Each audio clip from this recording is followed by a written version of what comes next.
The biting wind of the high alpine peaks clawed at Clara's heavy woolen cloak, attempting to tear the fabric from her trembling shoulders as she ascended the final slate steps of the Aethelgard diplomatic sanctuary. The 700 stairs leading to the neutral ground were carved from black volcanic rock, treacherous with black ice, and packed unforgiving snow. Each step felt like a monumental battle against gravity and her own failing stamina.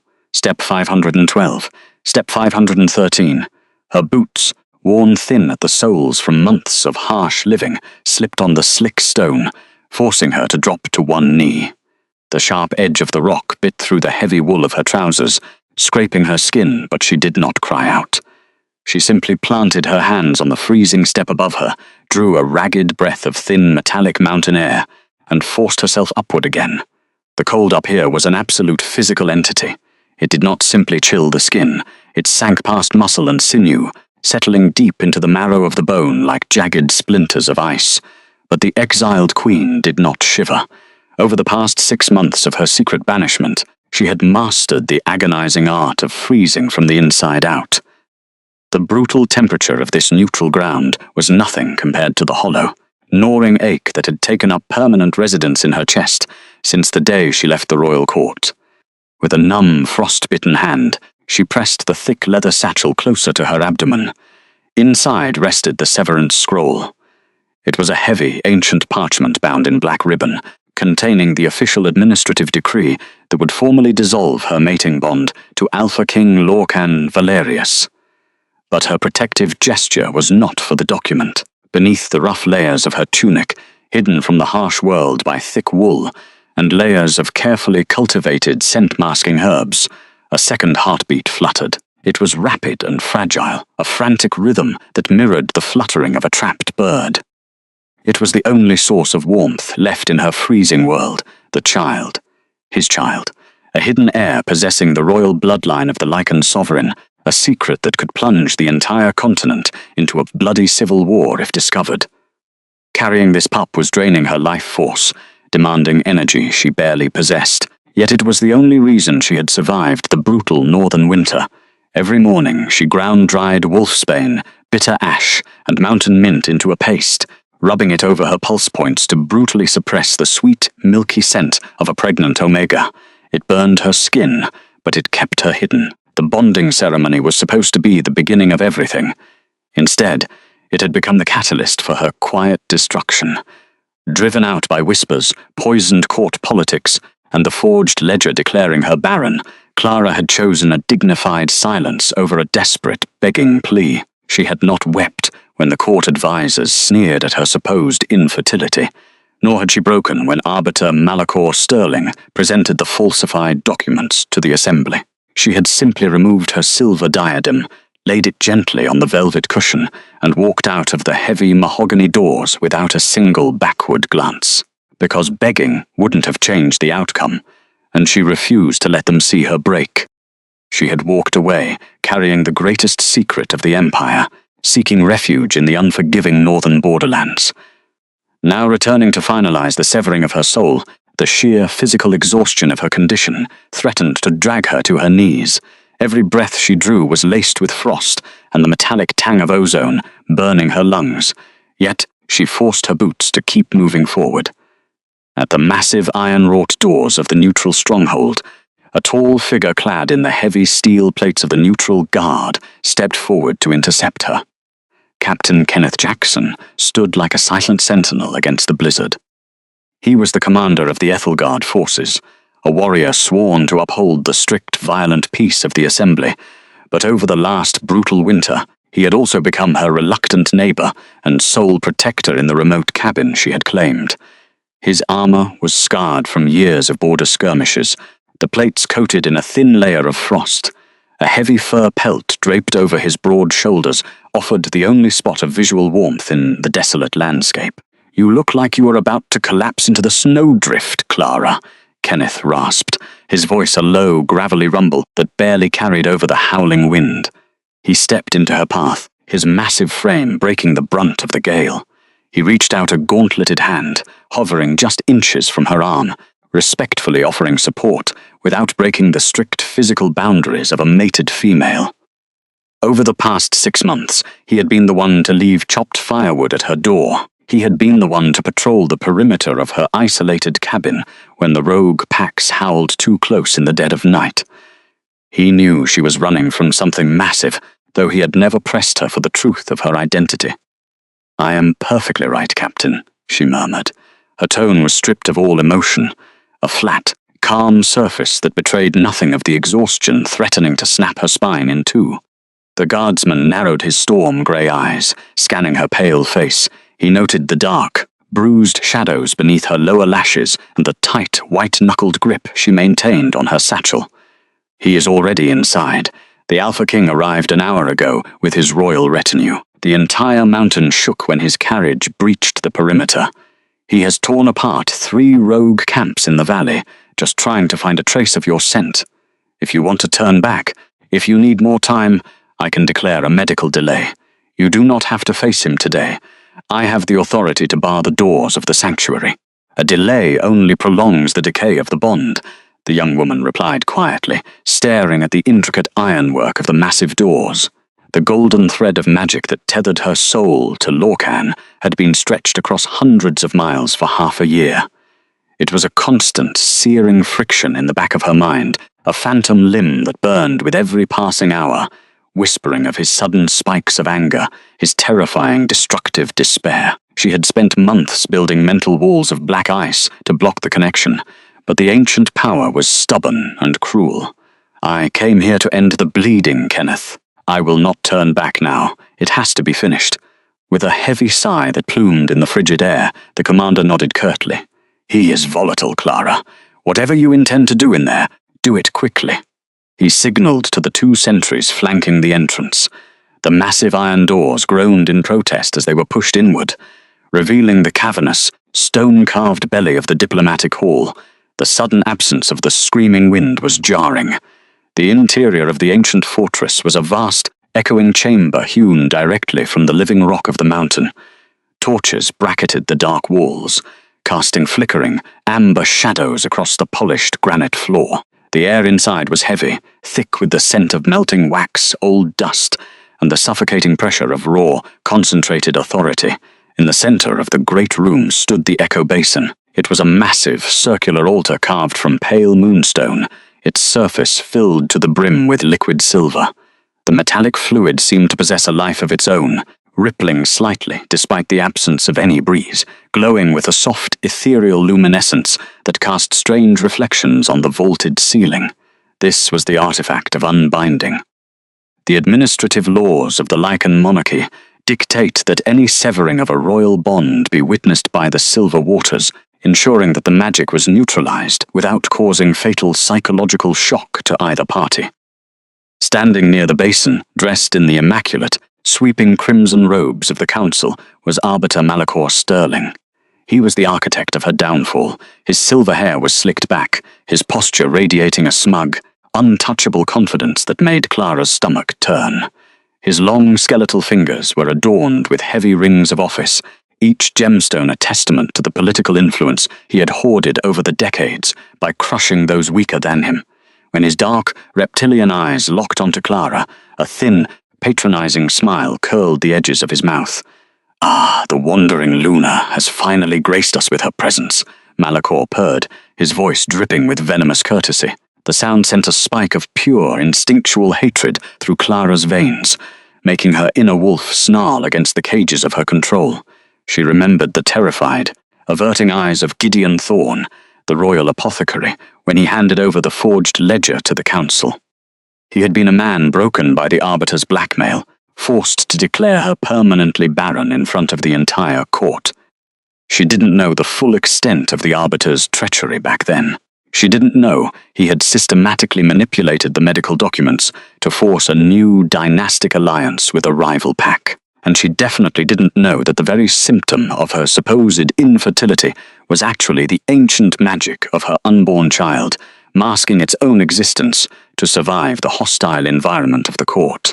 All she knew was that this politician wanted her erased from the history books, and he had succeeded in tearing her life apart to do it.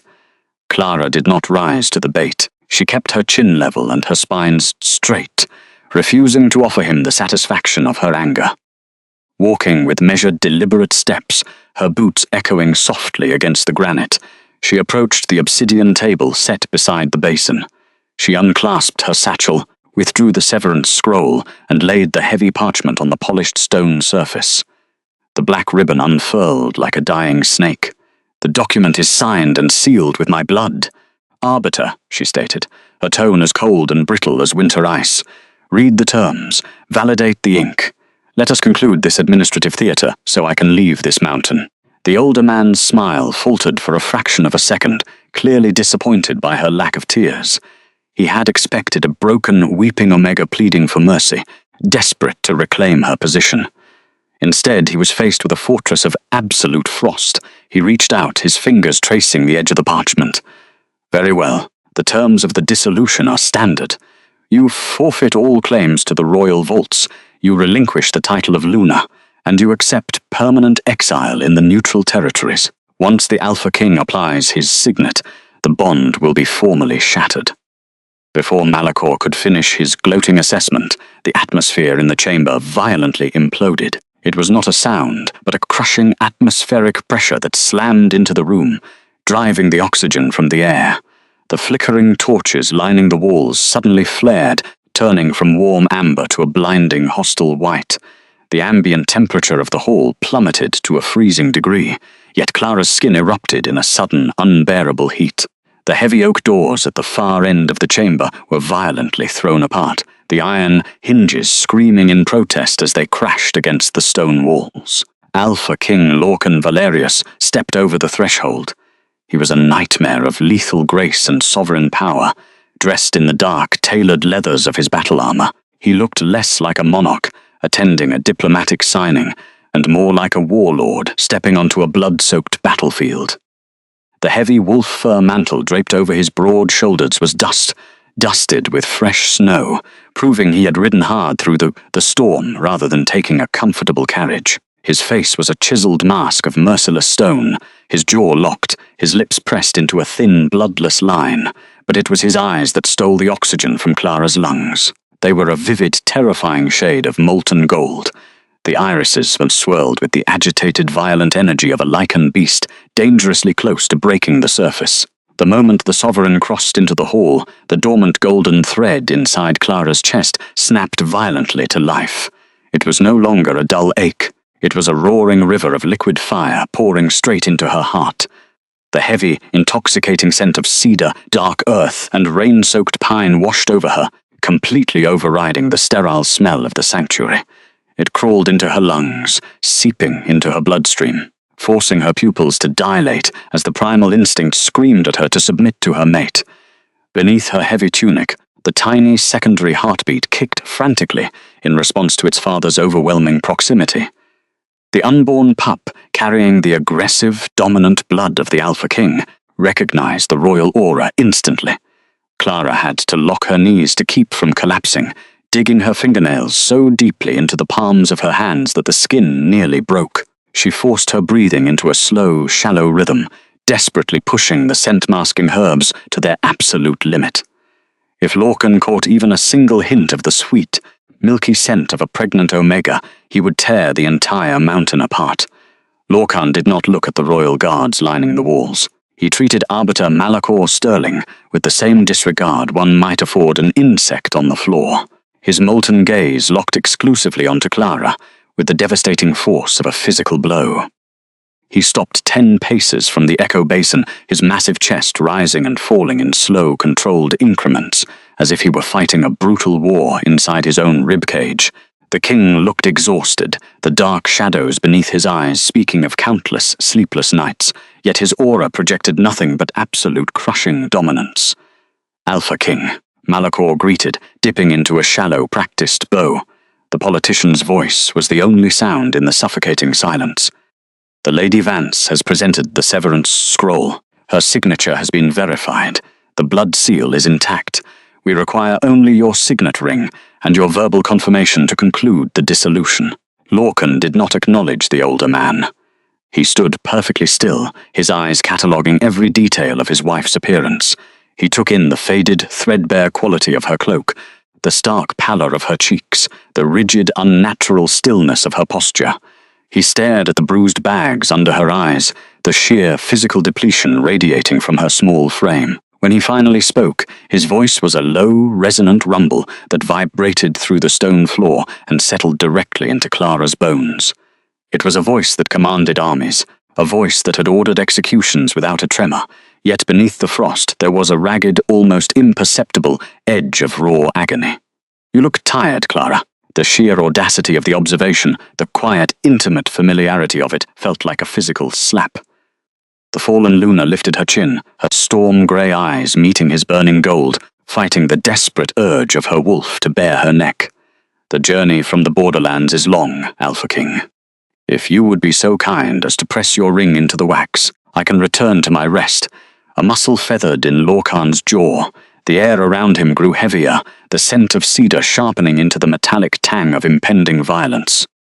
He stepped forward, the heavy click of his boots echoing loudly, closing the distance until he stood directly across the obsidian table from her. The physical heat radiating from his massive frame was overwhelming, fighting a desperate war against the icy chill of her exile. The mate bond hummed between them, thick and volatile, crackling like lightning trapped in a bottle. "The Arbiter is incredibly eager to be rid of you," Lorcan murmured. His gaze finally flicked toward Malachor for a fraction of a second, his eyes narrowing with a dark, predatory calculation before snapping back to his mate. "The entire court practically threw a festival when you walked out into the blizzard. They told me you were barren. They told me you abandoned the pack because you could not bear the shame of a childless reign." "It does not matter what the court whispered in your ear," Clara replied. Her voice trembled just slightly before she locked it down into a flat, deadpan drone, refusing to let him see how his words sliced through her. "The administrative reality is written on the parchment. Sign it." The Alpha King stared at the scroll. He looked at her small, dried blood stain pressed into the crimson wax at the bottom of the page. He stared at it for a long, agonizing minute, the silence stretching until it felt as though the very walls of the mountain were holding their breath. His golden eyes flickered, the human intellect battling the raw, territorial possession of his inner wolf. Then, very slowly, the powerful monarch reached out. He did not reach for the quill. He did not reach for his heavy gold signet ring to press into the wax. Instead, Lorcan lifted his massive, gauntleted fist and slammed it directly into the center of the Severance scroll. The heavy oak and obsidian table groaned under the brutal impact, a violent spiderweb of hairline fractures exploding across the polished stone surface. The glass inkwell rattled and tipped, spilling thick black liquid across the pristine parchment like a bleeding wound. The ancient paper tore under the sheer force of his strike, the black ribbon snapping like a brittle twig. "No," Lorcan snarled. The word tore out of his throat with the primal, unhinged ferocity of a starving beast. The sudden explosion of sound made Malachor stumble backward in sheer terror, his polished composure shattering instantly as he raised his arms to shield his face. "My king," the Arbiter gasped, his face draining of all color. "The law demands. I am the law." Lorcan roared, the sound thundering through their bond like a war drum, shaking the ancient dust from the high rafters. He turned his terrifying gaze back to Clara, the golden fire in his irises burning away all pretense of royal decorum. "I will not sign a piece of paper handed to me by a court of vipers. If this bond is to be shattered, if you truly wish to sever your soul from mine, it will not be done with ink and lies." Clara took a stumbling step back, her heart hammering wildly against her ribs. Her hands instinctively moved to shield her stomach before she forced them back to her sides, dropping them into the folds of her cloak. "Lorcan, what are you doing?" she rasped, abandoning the formal title for the first time, genuine fear bleeding into her tone. The Alpha King stepped around the cracked table, placing himself directly in front of the massive stone basin of liquid silver. He looked down into the unblemished metallic mirror of the echo basin, his broad shoulders heaving, his hands curling into tight fists at his sides. The tense professional standoff completely dissolved, revealing the deep, bleeding wound of grief he had been masking for months. The ruthless warlord was gone. In his place stood a mate pushed to the absolute brink of insanity. "I invoke the right of the ancients," Lorcan declared, His voice dropped into a solemn, echoing timbre that commanded the raw, dormant magic of the room. He looked across the silver water, locking eyes with his terrified wife. "I demand the severance echo. If you want me to let you go, Clara, you will sit in the sensory chamber with me. You will drop your shields. You will look into my eyes, and you will let the magic prove that there is truly nothing left between us." Panic, pure, absolute, and freezing cold exploded in Clara's chest. The Echo Basin was a relic of the moon goddess. It was designed to forcibly lower all physical, magical, and mental defenses, amplifying every internal biological rhythm, so that two souls could be untangled safely. If she entered that sensory field, her careful layers of scent-masking herbs would be instantly neutralized. Her mental shields of black ice would evaporate into steam. He would hear the second heartbeat. He would feel the life growing inside her. He would discover the child. "No," Clara breathed, her carefully constructed iron facade cracking violently as she took another desperate step backward. "Lorcan, no. The scroll is enough. The paperwork is sufficient. The severance echo is invoked by the crown." The king interrupted, his voice ringing with devastating finality. He extended one large, calloused hand over the liquid silver, palm up, offering no room for negotiation. "Take your seat at the basin, Clara, or by the goddess, I will burn this parchment to ash and drag you back to the capital in chains." The silence that followed the Alpha King's ultimatum was absolute and suffocating. The air in the cavernous building felt as though it had been turned to solid lead.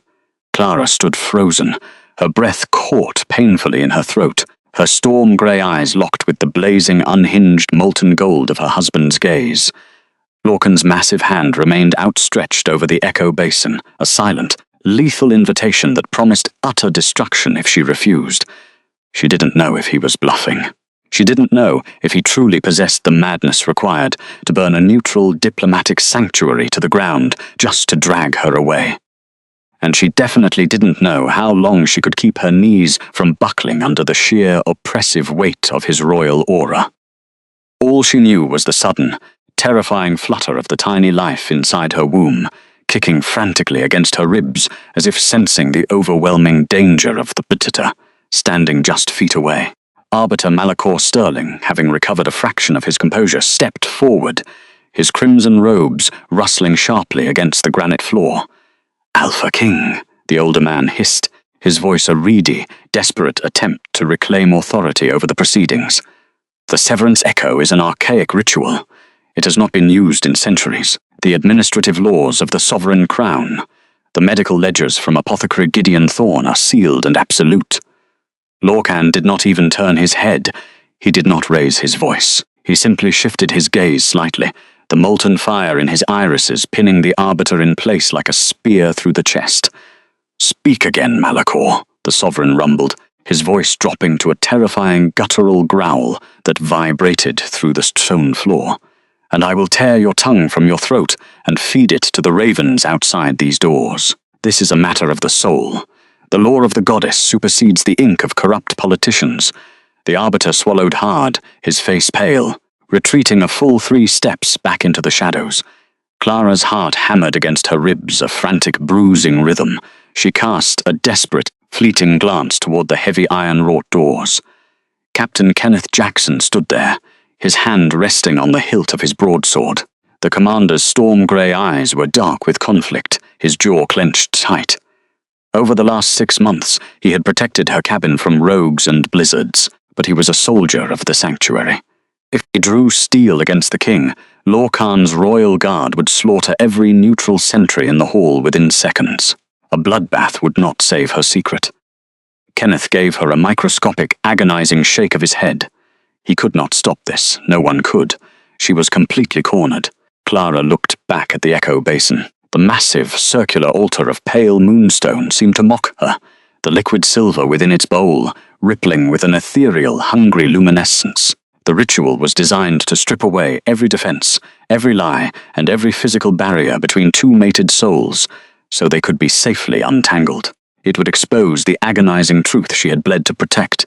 But if she ran, Lorcan would hunt her down. He would catch her before she even made it to the bottom of the 700 volcanic steps, and in his current volatile state, his beast would strip her secrets by force. she kept her head bowed and her spine straight. Gathering the last shattered fragments of her dignity, Clara pulled her thin, threadbare cloak tighter around her shoulders. She did not weep, she did not plead. Moving with a slow, deliberate grace that belied the absolute terror freezing her veins, she stepped toward the obsidian table. "Very well, my king," Clara rasped, her voice a hollow, fragile thing. She moved past the spilled black ink and the ruined severance scroll, her boots echoing softly in the cavernous hall. "If you require the silver waters to believe that I am truly gone, then let the magic judge us." Lorcan's jaw twitched, a momentary flash of something dangerously close to panic crossing his hardened features before his mask of stone fell back into place. He watched her approach like a man watching his own heart walk out of his chest.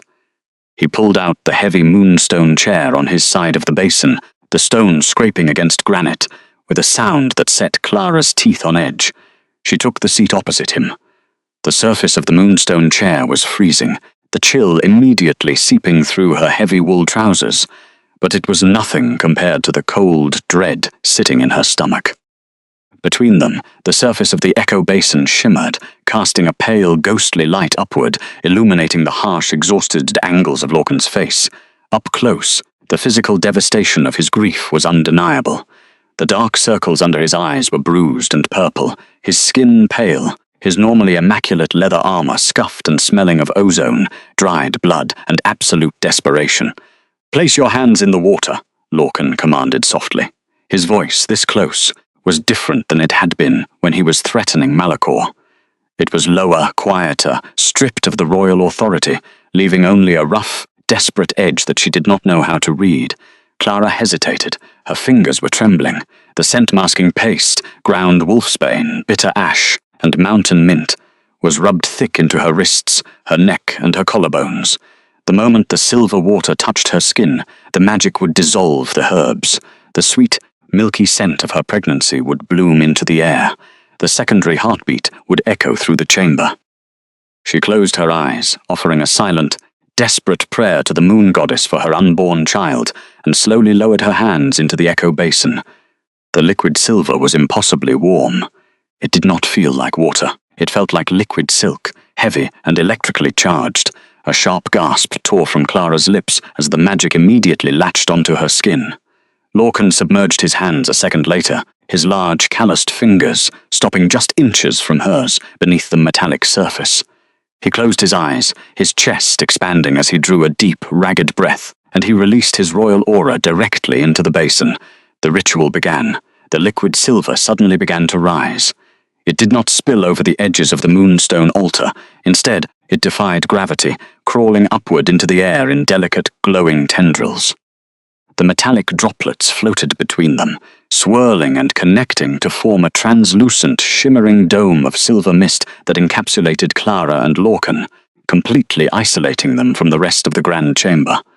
The moment the dome sealed shut, the ambient noise of the massive chamber vanished. The crackle of the torches, the rustling of Malachor's robes, the heavy breathing of the royal guards.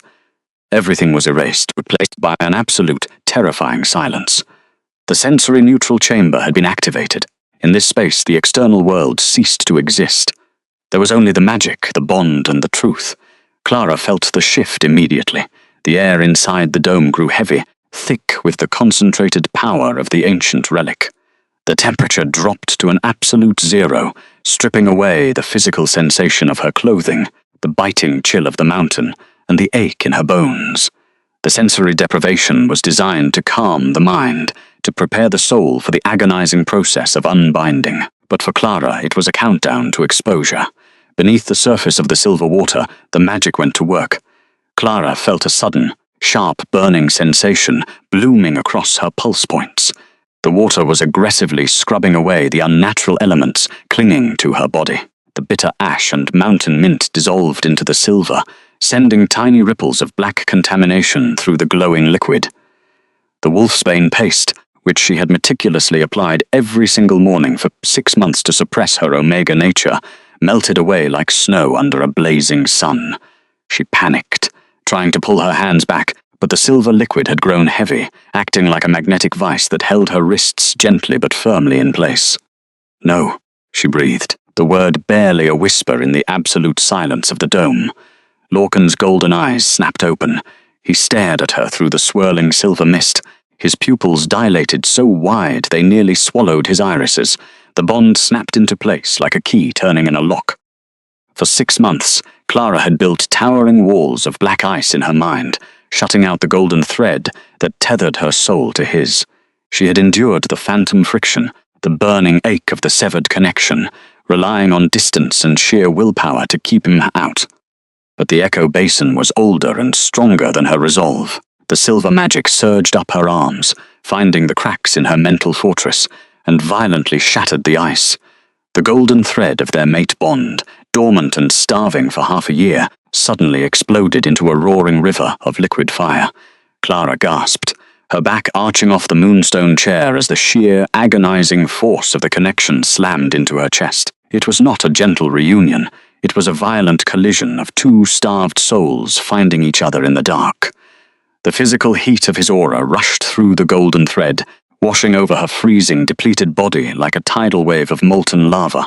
The heavy, intoxicating scent of cedar, dark earth, and rain-soaked pine filled the dome, so thick she could taste it on her tongue. Through the violently reopened bond, Clara was instantly flooded with his emotions. She had expected to feel his anger. She had expected the arrogant, wounded pride of a monarch whose wife had dared to walk away from his court. Instead, what she felt knocked the breath from her lungs and brought sudden, hot tears to her eyes, grief, absolute, bottomless, suffocating grief. She felt the exact moment he had walked into their royal chambers 6 months ago and found her diadem resting on the velvet cushion. She felt the physical collapse of his chest, the sheer, unadulterated terror that had driven his lichen beast into a frenzied madness. She felt the countless sleepless nights he had spent, tearing through the northern forests, his hands bleeding from digging through snowdrifts, howling until his vocal cords tore because the bond was silent and he thought she was dead. He hadn't thrown a festival. He hadn't celebrated her departure. He had been dying from the inside out, slowly going insane from the hollow ache of her absence. Across the basin, Lorcan let out a choked, guttural sound, his massive shoulders trembling violently as the bond fed her reality back into him. His face twisted in pure, unadulterated horror as he felt what she had endured. He felt the gnawing, hollow ache of starvation in her belly. He felt the jagged splinters of ice buried deep in her marrow from surviving the brutal northern winter in a drafty cabin. He felt the sheer, crushing exhaustion of a body that had been pushed far past its breaking point, running on nothing but terror and sheer willpower. "Goddess," Lorcan choked out, his voice cracking as tears of liquid gold spilled over his lower lashes, carving tracks through the dirt and soot on his face. He leaned forward over the basin, his hands fighting against the magnetic pull of the silver water, desperate to reach across the distance and touch her. "Clara, my Clara, what have they done to you? What have you survived?" He tried to push his raw protective heat through the bond, desperately trying to warm her freezing core, wrapping his soul around hers like a heavy wolf fur blanket. The sensory alignment was doing exactly what it was meant to do.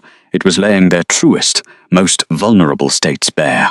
The misunderstandings, the poisoned whispers of the court, the forged documents. All of it burned away in the overwhelming, physical truth of their mutual suffering. Some wounds could only be healed with love, and he was pouring every ounce of his sovereign power into her, trying to undo 6 months of agony in a single heartbeat. But the ritual was not finished. The Echo Basin was designed to amplify the biological rhythms of the mated pair, bringing their physical states into perfect synchronization before the unbinding could occur. The absolute silence of the dome was suddenly broken by a sound. It was a slow, steady rhythm, echoing through the silver mist like the beating of a deep war drum. Thump, thump, thump. It was Lorcan's heartbeat. Massive, strong, and deeply agitated. A second later, another rhythm joined it. This one was slightly faster, lighter, yet steady and resilient. Thump, thump, thump. Clara's heartbeat. Lorcan closed his eyes, his breathing ragged, letting the sound of her living, beating heart wash over him. He looked like a man seeing water after wandering a desert for a lifetime. He was absorbing the sheer, miraculous reality that she was alive, that she was sitting in front of him, that her heart was still beating. He lowered his head, preparing to speak, preparing to beg for her forgiveness, preparing to offer his crown, his life, anything to stop the severance. But before he could form the words, the echo basins amplified a third sound. It was incredibly faint at first, a rapid, fluttering vibration that seemed to hide behind the steady rhythm of Clara's pulse. Thump, thump, thump, thump, thump, thump. Lorcan froze. His massive frame went completely rigid, every muscle locking into place, as if he had been struck by lightning. His golden eyes snapped open, darting around the silver mist, his Lycan hearing zeroing in on the impossible sound. Thump, thump, thump, thump. It was too fast to be an adult's heart. It was too fragile to belong to the Queen. It was a secondary rhythm, pulsing softly, stubbornly, directly beneath Clara's own. Clara stopped breathing, her hands clenched into fists beneath the silver water. The scent-masking herbs were completely gone. The barrier was broken. The sensory-neutral field, which had been devoid of all smell, was suddenly flooded with a new scent. It bypassed the sterile ozone of the magic. It bypassed the heavy cedar of Lorcan's aura. It was the delicate, unmistakable fragrance of wild mountain honey, crushed white petals, and warm, sweet milk. It was the biological scent of a pregnant omega. Lorcan's nostrils flared. He inhaled sharply, the breath hissing through his clenched teeth. His pupils dilated so massively that his eyes appeared almost entirely black, ringed by a thin, burning halo of molten amber. His gaze slowly, agonizingly dropped from Clara's terrified face, tracking down the length of her threadbare cloak, past the table until it locked directly onto her abdomen. Silence. Complete, world-ending silence inside the dome, save for the rapid, frantic fluttering of the tiny heartbeat. Clara did not tremble. She did not weep. Even as the silver magic held her wrists, anchoring her to the basin, she squared her shoulders and tilted her chin up. "Lorcan," she breathed, her voice a razor-thin wire of ice, entirely devoid of the submission he had come to expect from his court. She wasn't pleading, it was a warning. A mother's absolute, unspoken threat. She would burn the sanctuary down with her bare hands before she let him or his loyalists lay a finger on her child. Lorcan did not move for a long, agonizing minute. He sat paralyzed, his mind violently colliding with a truth that completely shattered the foundation of his reality. The forged ledger had declared her Baron.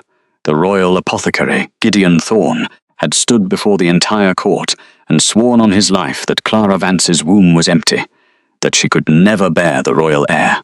Malachor had used that very document to force the separation, claiming the kingdom needed a fertile Luna. They had humiliated her. They had driven her out into the freezing wilderness to die. And all this time she had been carrying his child. The tiny, rapid heartbeat echoed through the dome, a physical beating indictment of the betrayal committed against the crown. It was his bloodline. He could feel the resonance of his own Lycan spirit humming within that fragile pulse. The pup had masked its own existence with ancient magic to protect itself from the hostile environment of the court, a biological defense mechanism that the traitors had weaponized as proof of infertility. The realization did not just break the king, it fundamentally rebuilt him into something far more dangerous. A low, terrifying sound began to vibrate in Lorcan's chest. It was not a growl. It was a purr, a deep, primal, chest-rattling vibration that belonged to an apex predator recognizing its blood, its family, its ultimate treasure. The sound bled through the mate bond, wrapping around Clara's fiercely guarded soul. It was entirely devoid of anger toward her, overflowing instead with an absolute possessive, world-burning protective fury. The king who had walked into the chamber as a broken, desperate man was gone. The beast that looked at her now was a sovereign who had just discovered his entire world had been stolen and hidden in the snow. "Mine," Lorcan breathed. The word thundered through their bond like a war drum. It was not a claim of ownership, it was a vow of absolute, lethal protection. With a sudden, violent surge of strength, he ripped his hands out of the echo basin. The magnetic pull of the liquid silver snapped, the magic shattering like glass under the sheer, overwhelming force of his Lycan aura. The translucent dome of silver mist exploded outward, raining harmless, glowing droplets of metallic water across the granite floor of the vast room. The ambient noise of the room rushed back in, the crackle of torches, the gasps of the guards, the terrified shuffling of the arbiter, but Lorcan ignored them all. He did not wait for the magic to fully dissipate. He lunged forward, kicking the heavy moonstone chair out of his way with enough force to shatter it against the far wall. He bypassed the cracked obsidian table and dropped directly to his knees on the freezing granite floor right in front of Clara. The sight sent a shockwave of pure, unadulterated horror through the diplomatic assembly. The sovereign ruler of the Lycan Empire, a man who had never bowed to another living soul, was kneeling in the dirt and melted snow before the woman they had cast out. Clara gasped, instinctively shrinking back into her chair, but Lorcan did not reach for her throat. He did not yell. His massive, trembling hands reached out, hovering just an inch over her abdomen, afraid to touch her, afraid to break the fragile miracle he had just discovered. "A child," he choked out, his voice completely wrecked, staring at her stomach as if it were the holiest artifact in the world. He looked up at Clara, his golden eyes swimming with tears, the absolute devastation of his failure crashing down on him. He had let her walk away. He had let her freeze. He had almost signed the paper. "Clara! You are carrying my pup. You are carrying our heir." Clara kept her head bowed, her breath hitching as the scent-masking herbs completely failed, leaving her natural, sweet scent to permeate the room. She looked down at the most powerful man in the world, kneeling at her feet, his armor soaked in silver water and snow, his hands shaking violently as he waited for her consent to touch her. "They told me I was broken, Lorcan," Clara whispered, the quiet dignity of her voice exulting through the silent hall like a blade through silk. She did not raise her voice, but the absolute, crushing weight of her words carried to every corner of the room. "The Arbiter declared me barren. The court demanded my exile, so I stepped aside." Lorcan's head snapped up. The vulnerability in his eyes instantly hardened into a look of such pure, homicidal rage that the temperature in the room seemed to plummet another 10 degrees.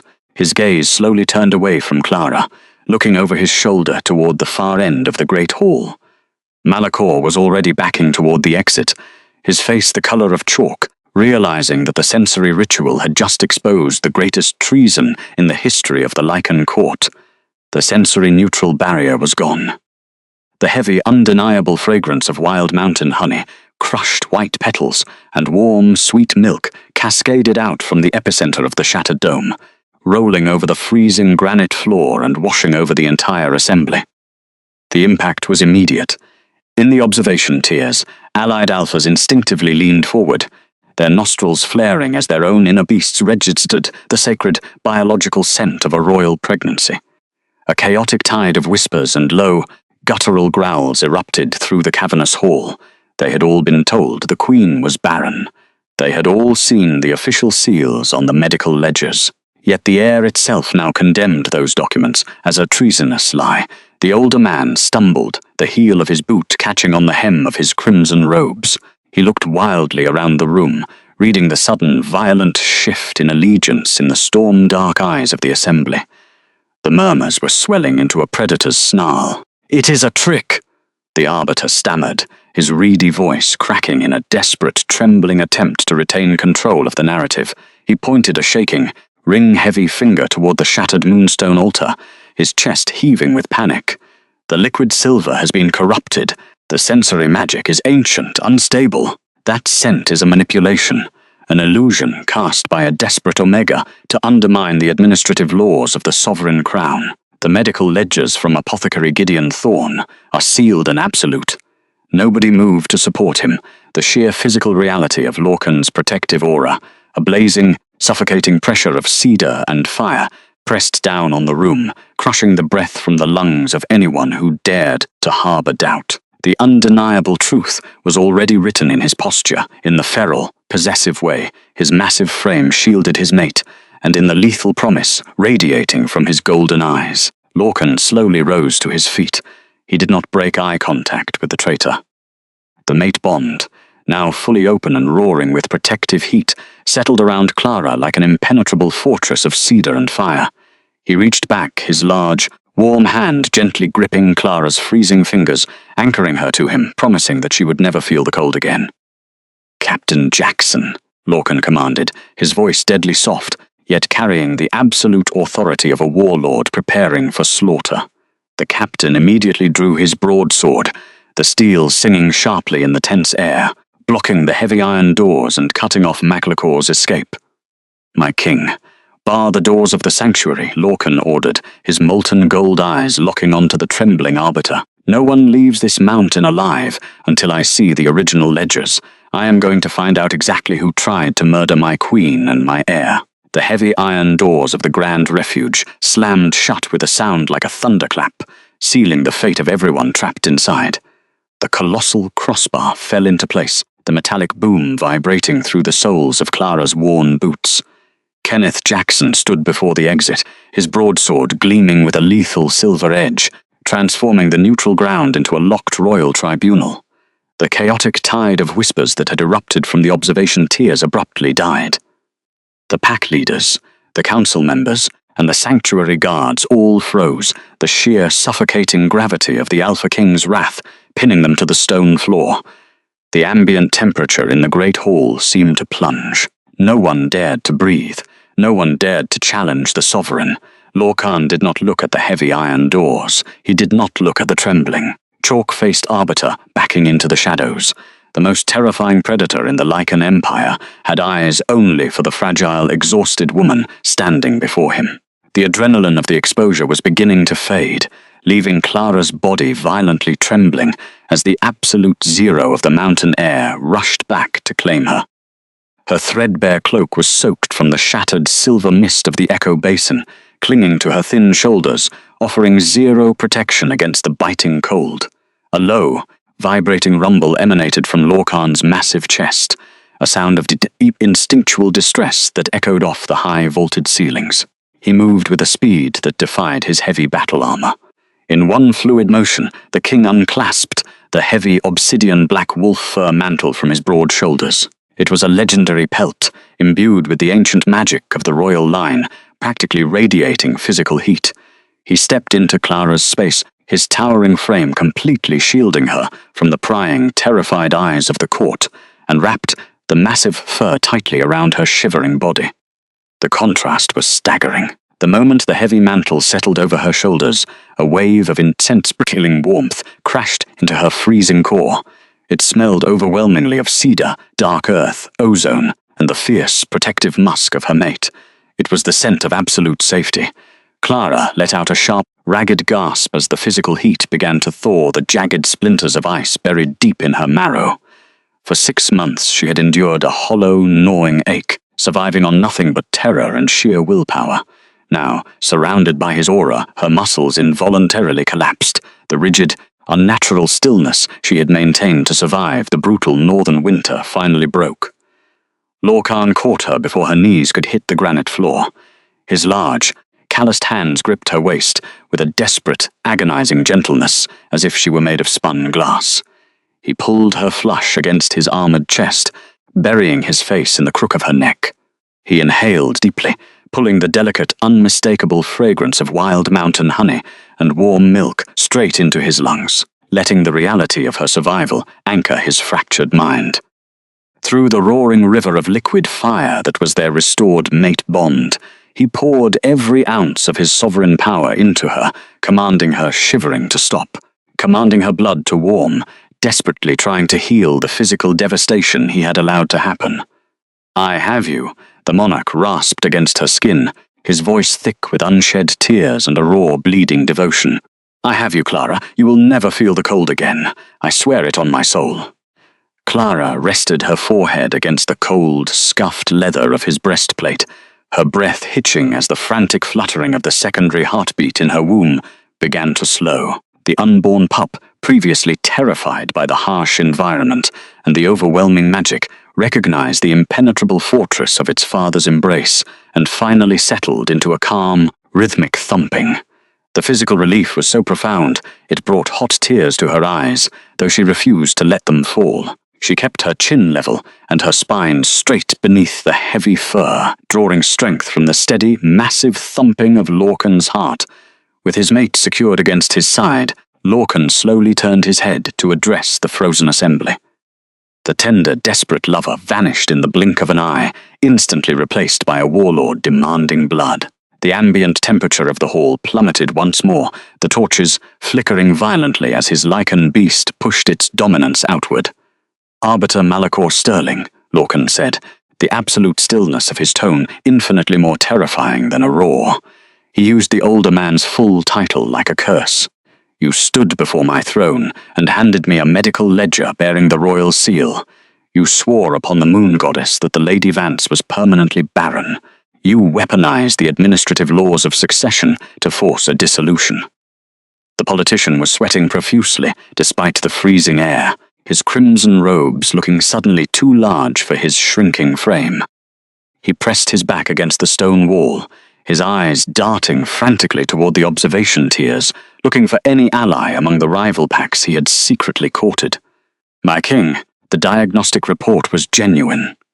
The royal apothecary, Gideon Thorne, is a coward, but he is not a fool, Lorcan cut him off, the metallic tang of impending violence thickening the air. He would not dare forge a royal medical document unless he was coerced by someone with enough political leverage to threaten his life. Someone who stood to gain from a new dynastic alliance. The Alpha King shifted his gaze to the commander of the Sanctuary Guard, Kenneth Jackson. The Sanctuary maintains a secure administrative vault for all royal documents filed during a severance. The original, unaltered medical ledgers, as well as the Arbiter's personal correspondence, are held there until the ink dries on the dissolution. Kenneth gave a stiff, formal nod, his storm-grey eyes flashing with cold understanding. They are locked in the lower catacombs, my king, protected by the neutral seal. Break the seal, Lorcan commanded, his voice echoing off the vaulted ceiling with devastating finality. Take a detachment of my personal guard, go down into the catacombs and tear the vault apart. Bring me every piece of parchment, every ledger, and every encrypted letter Malachor Sterling has brought into this sanctuary. If any man attempts to stop you, execute him on sight. At once, my king. The guard captain signaled to 4 heavily armored Lycan elites who immediately stepped out of the shadows, their eyes glowing with lethal intent. They marched toward the heavy stone archway leading to the lower levels, the rhythmic clicking of their steel boots sounding like a death knell for the Arbiter. Malachor let out a strangled gasp, his knees buckling slightly as he realized the sheer, inescapable trap closing around him. The neutral ground he had manipulated to humiliate the fallen Luna had just become his tomb. While the guards descended into the vault, Lorcan refused to leave Clara standing on the freezing granite. He guided her away from the shattered moonstone altar, away from the prying eyes of the terrified court, toward a recessed alcove near the massive hearth at the edge of the hall. The fire roared behind the heavy iron grate, casting warm, dancing shadows across the stone. He carefully lowered her onto a high-backed velvet chair, treating her with a reverence usually reserved for deities. Then, ignoring the gasps of the remaining nobility, the most powerful man in the Empire dropped to one knee in the ash and dust before her. He reached out, taking her numb, frost-bitten hands into his massive, calloused palms. He traced the angry red scrapes on her knuckles, the bruised purple shadows beneath her fingernails, the physical evidence of her brutal survival in the northern wilderness. Every scar, every mark was a damning indictment of his failure to protect his mate. The grief radiating through their bond was so dense it felt like a physical weight pressing against Clara's chest. "Why didn't you tell me?" Lorcan whispered, his voice cracking, entirely stripped of his royal armor. He looked up at her, his golden eyes raw and pleading for understanding. "Clara, why didn't you speak? When they brought the forged ledger to the throne room, when they read the decree of infertility. You just took off your diadem. You didn't cry. You didn't defend yourself. You just walked out into the blizzard. Why didn't you tell me you were carrying my child?" Clara looked down at the devastatingly handsome face of her husband, the anger she had held onto for 6 months, the bitter resentment that had kept her warm on the darkest nights, began to crack under the sheer, agonizing sincerity in his eyes. She realized with a sudden, painful clarity that he truly had not known.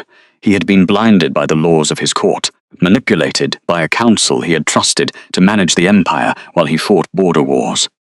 "Because begging wouldn't have changed the outcome," Clara replied softly, the quiet dignity of her voice cutting through the crackle of the hearth fire.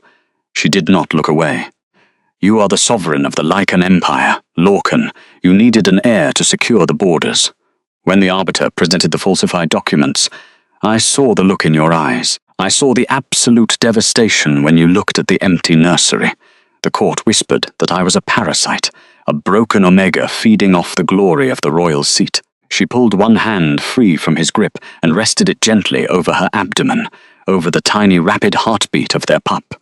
The magic of the royal bloodline is ancient and strange. The child masked its own scent, hiding its existence to survive the political hostility of the palace. I didn't know I was pregnant until I was already 2 weeks deep into the borderlands, freezing in a drafty cabin, and by then, her voice trembled slightly, a rare crack in her iron facade. By then, the Arbiter had already sent assassins to ensure I didn't survive the winter. They failed, but I knew if I returned to the capital without proof of their treason, they would simply poison my tea and claim it was a tragic miscarriage. I had to stay hidden. I had to protect him. Lorcan's breath hitched. The muscles in his jaw corded so tightly, it looked as though his teeth might shatter. The realization of what she had endured, the isolation, the terror, the constant threat of assassination while carrying his unborn child, hit him like a physical blow to the stomach. He had spent months agonizing over her silent departure, believing she had abandoned him out of shame, when in reality she had retreated into the lethal cold to protect the very future of their empire. She had stepped aside once, believing herself a burden. She had embraced the exile to keep his legacy safe. Assassins, the king breathed, the word tasting like ash in his mouth. A dark, terrifying shadow crossed his features, his lichen beast surging violently against its mental cage, demanding a massacre. He bowed his head, pressing his forehead against her knees, his broad shoulders shaking. I failed you, I was blind, and I let them drive my entire world into the snow. I am so sorry, Clara, I am so damn sorry. Clara stared at the crown of his dark hair. The bond between them hummed, pushing a wave of absolute, unconditional warmth into her chest. She reached out, her trembling fingers weaving into his hair, offering the first physical gesture of comfort in half a year. The touch sent a violent shudder through his massive frame. We were both blind. My king, she murmured, her voice steadying into a calm, resilient anchor. The vulnerability and the breaking down of mutual defensive walls was complete.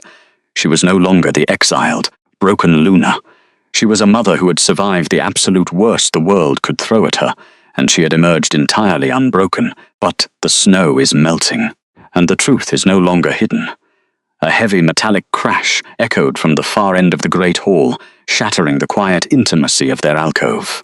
Kenneth Jackson emerged from the stone archway of the lower catacombs, his armor coated in a thin layer of ancient dust. He was carrying a massive black iron lockbox.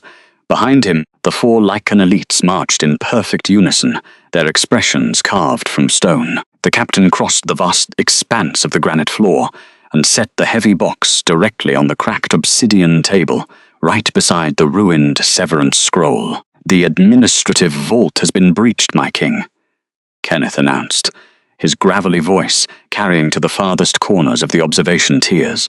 He drew a heavy iron key from his belt, a key he had forcibly taken from the Arbiter's personal quarters, and thrust it into the lock. The mechanism clicked with a heavy, satisfying thud. Lorcan stood up slowly. He did not let go of Clara's hand. Instead, he gently pulled her up from the velvet chair, keeping her securely wrapped in his heavy wolf fur mantle. He placed her slightly behind him, ensuring his massive body stood between her and any potential threat in the room, a physical manifestation of his vow of lethal protection. Together, they walked back toward the center of the hall. The entire assembly held its breath as the king reached into the iron lockbox. He bypassed the stacks of standard diplomatic treaties and pulled out a thick, leather-bound volume. It was the original diagnostic logbook belonging to Gideon Thorne, the royal apothecary. Lorcan flipped the heavy parchment pages, his golden eyes scanning the ink with predatory speed. The silence in the room was so profound that the rustle of the paper sounded like a blade sharpening on a whetstone. Month 3 of the previous year, Lorcan read aloud, his voice projecting a cold, undeniable authority. Apothecary Thorne notes a sudden, inexplicable spike in the lunar core temperature, a suppression of her natural omega scent. He hypothesizes the presence of a dominant, ancient Lycan bloodline utilizing biological camouflage. He requests a secondary, deep magic scan to confirm a royal pregnancy. A collective gasp echoed from the observation tiers. The pack leaders began to murmur, the sound swelling with outrage. Lorcan dropped the logbook onto the table and reached back into the box, pulling out a stack of letters, sealed with the crimson wax of the Arbiter's personal signet. He snapped the seal on the first letter, unfolding the crisp parchment. A missive dated 2 days after the apothecary's findings, the king continued, his tone dropping into a terrifying, lethal calm. He turned his burning gaze toward the trembling politician, addressed to the High Alpha of the rival Ashenir pack. The current Luna is showing signs of bearing a supreme heir. If the child is born, the Valerius bloodline will be secured for a century, and our opportunity to merge the Eastern Territories will evaporate. I have coerced Thorn into forging a diagnosis of permanent infertility. Apply political pressure to the Council. We will force a dissolution, exile the Omega to the frozen borderlands, and arrange a new dynastic alliance with your daughter before the winter ends. The truth hit the diplomatic hall like an explosive shockwave. The forged medical ledgers were not just an act of cruelty. They were a calculated, treasonous conspiracy to overthrow the absolute sovereignty of the Moon Throne by murdering the unborn heir in the cold. Malachor, Sterling, collapsed to his knees. The last vestiges of his smug, untouchable confidence entirely shattered. He raised his shaking hands, his eyes wide with stark terror as the pack leaders in the room began to draw their weapons, disgusted by the sheer cowardice of the plot. "Mercy," the Arbiter choked out, his voice barely a squeak. I was trying to secure the political future of the Empire. The rival packs were threatening war. You tried to murder my wife," Lorcan interrupted, his voice a low, guttural snarl that made the stone floor vibrate. "You tried to freeze my child to death to line your own pockets with Eastern gold." The righteous anger radiating from the king did not explode into chaotic violence. It aligned into a sharp, terrifying defensive strategy. Lorcan did not draw his sword. He simply placed his hand over Clara's, interlacing their fingers, presenting a united, unbreakable front to the assembly. The sheer, overwhelming power of their restored mate bond flared, filling the chamber with a suffocating pressure of cedar, fire, and the sweet, undeniable scent of the hidden air. Clara stood tall beside him, the heavy wolf fur mantle draped over her shoulders like a queen's cape. She did not shrink away from the stares of the court. The exhaustion that had plagued her steps on the mountain stairs was gone, replaced by the quiet, absolute sovereignty of a mother who had outlasted her executioners. "A secret kept for 6 months grows teeth, Arbiter," Clara spoke, her voice ringing clear and cold across the silent hall, "and today it is going to bite." Lorcan looked down at the forged severance scroll still resting on the cracked table, the document that had caused them half a year of absolute agony. Without breaking eye contact with the kneeling traitor, the Alpha King raised his hand and let his Lycan magic flare.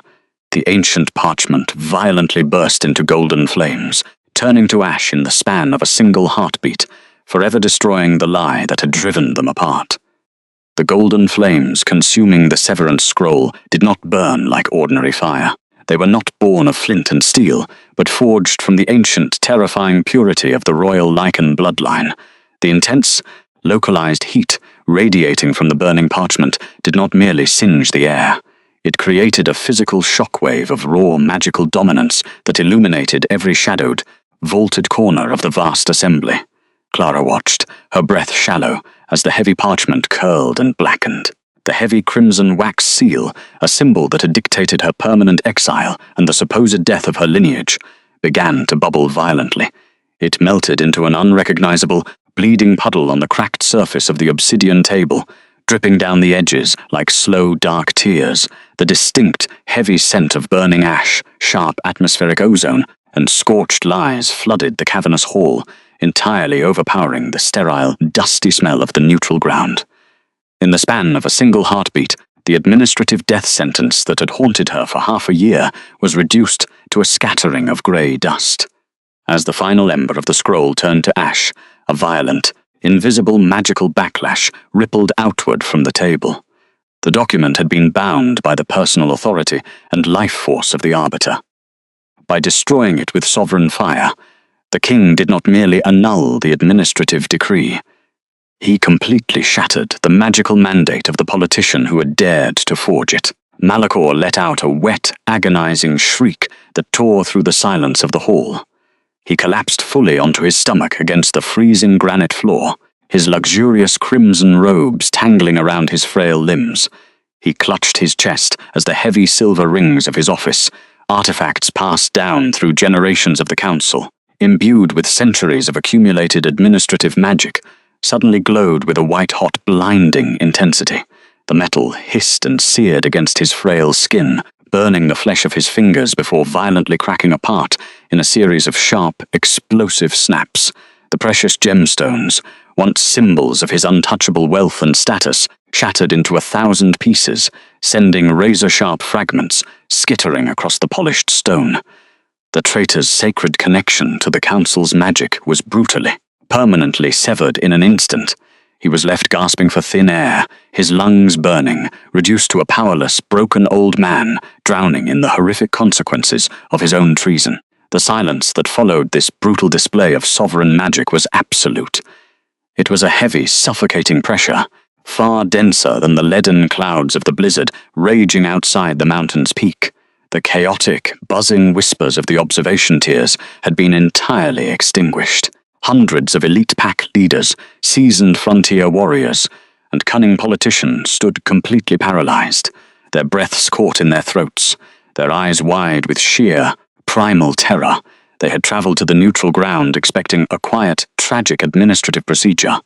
Instead, they had witnessed the terrifying physical manifestation of the Alpha King's wrath, and the undeniable exposure of a conspiracy that threatened the very bedrock of the Empire.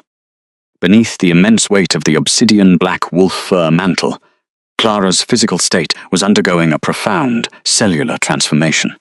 For 6 agonizing months, her body had been locked in a state of perpetual starvation and defensive freezing, fighting a desperate, solitary war against the elements to sustain the rapid, secondary heartbeat hidden within her womb. She had grown accustomed to the numbness, to the constant shivering that rattled her bones. Now, however, the violently restored mate bond was functioning like a massive, roaring furnace inside her chest. The golden thread connecting her soul to Lorcan's was no longer a dormant, painful friction pulled taut across hundreds of miles. It was a wide, rushing river of liquid fire pumping pure life force directly into her depleted veins. The sheer volume of raw, protective magical energy her mate was pushing into her core was staggering. She could physically feel the jagged, deep-seated splinters of cold melting away from her spine, replaced by a soothing, prickling heat. The bruised, hollow ache in her muscles was being rapidly flooded with his heavy, intoxicating scent, a rich blend of crushed cedar, dark, fertile earth, and rain-soaked pine. It was an overwhelming tactile sensation that sank past her skin and wrapped directly around the tiny life she carried. The unborn pup reacted instantly to the paternal magic, the frantic, terrified fluttering that had plagued Clara's lower ribs during the sensory ritual, smoothed out into a strong, steady, rhythmic thumping. The child was basking in the absolute, impenetrable fortress of its father's aura, instinctively recognizing the supreme predator protecting them. For the first time since she had laid her silver diadem on the velvet cushion and walked out into the winter snow, the fallen queen let her rigid shoulders drop a fraction of an inch. She was no longer fighting the entire world alone. From the elevated, shadow-draped observation tiers, a single figure made the catastrophic mistake of breaking the suffocating silence. It was the lead emissary of the rival border packs, the very faction the disgraced arbiter had conspired with to arrange a new dynastic alliance intended to replace Clara. The ambassador was a tall, imposing alpha in his own right, draped in expensive thick pelts and heavily armed with ceremonial blades, but his face was currently slick with a cold, terrified sweat. "Alpha King," the emissary began, his voice trembling slightly as he stepped forward to the very edge of the stone balcony, desperately trying to salvage his pack standing in the face of absolute ruin. The rival territories had no knowledge of this horrific forgery. Malachor Sterling acted entirely alone. We were simply responding to the official ledgers presented by the royal apothecary, Gideon Thorne. "You must understand, the political stability of the borders requires strong alliances." Lorcan turned his head, The movement was incredibly slow, deliberate, and chillingly devoid of any frantic, unhinged anger. Yet, the moment his glowing golden eyes locked onto the emissary, the ambient air pressure in the sanctuary violently shifted. It was a physical, crushing weight, the localized manifestation of a Lycan sovereign's absolute dominance over all lesser wolves. The heavy, metallic clicking of his steel-plated boots echoed like hammer strikes as he took 2 measured steps away from the cracked obsidian table, positioning himself directly below the balcony. "You dare speak of political stability to me?" the sovereign rumbled. His voice dropped into a guttural, chest-rattling register that vibrated through the massive stone columns and rattled the iron fixtures on the walls. "You conspired to place your weak-blooded daughter on my throne while the true Luna was hunted through the snow by assassins funded by your gold." "We did not know she was with child," the ambassador blurted out, a desperate, fatal miscalculation. The ferocious warlord's lips peeled back, bearing elongated, lethal canines that caught the amber light of the torches. "It would not have mattered if she were barren," Lorcan snarled, his voice vibrating with a dark, possessive fury. "It would not have mattered if she were broken, stripped of her inner wolf, or cursed by the moon goddess herself. She is my mate, not used, not owned, chosen." The final word snapped through the freezing air like the crack of a whip, laced with such heavy, primal magic that the torches lining the walls flared blindingly bright, casting long, monstrous shadows across the floor. "I would burn this entire kingdom to the ground. I would salt the earth of your territories, before I allowed another woman to wear her crown." The oppressive pressure of the king's aura intensified, expanding outward like a physical shockwave. It was an unbearable, suffocating force that targeted the primal instincts of every wolf in the room.